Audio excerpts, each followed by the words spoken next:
There is one mission from my last tour in Afghanistan that I still think about on a weekly basis to this day.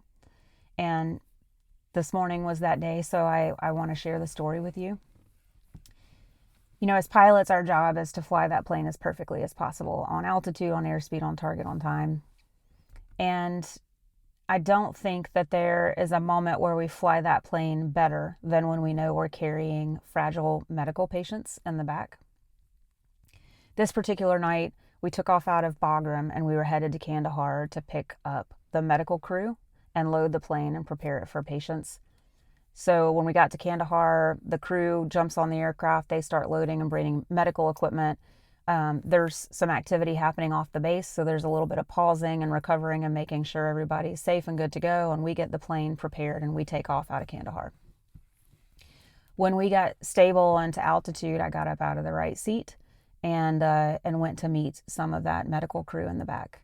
And this one technician, this gentleman, was very much focused in a way I really hadn't seen in a while. And he had this kind of solemn presence to him. And so, you know, after offering to help and working with them in the back a bit, I sat down next to him just to get to know him a little bit. And this was a gentleman who it was his last deployment. He was about to retire when he got back. And one of the patients we were headed to pick up was his son. His son was a handler, a canine handler.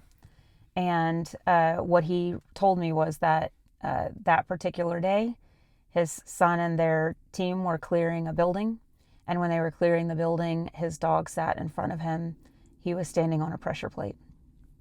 And this young man, on his first tour in Afghanistan, sent his dog out of the room and took a few seconds and made the decision to step off of that pressure plate, knowing it would change the rest of his life. And so we picked up these patients, and they were all in pretty bad shape, but this particular one, I could not help but watch him and his dad as his dad focused on him to care for him. You know, he had tubes coming out of everywhere. And so we were headed back to Afghanistan so that then the son could go to Germany for his medical attention. And the other layer there was that this gentleman had not yet called his wife. He was having to make the decision, you know, whether to call her when they landed in Bagram or call her when they landed in Germany. And it was just crazy to watch, like this man's final tour in his entire career. He's about to, you know, retire, and this is his son's first tour at the beginning of his career, and his life has changed. So I think about them every week. I don't know what happened to that young man.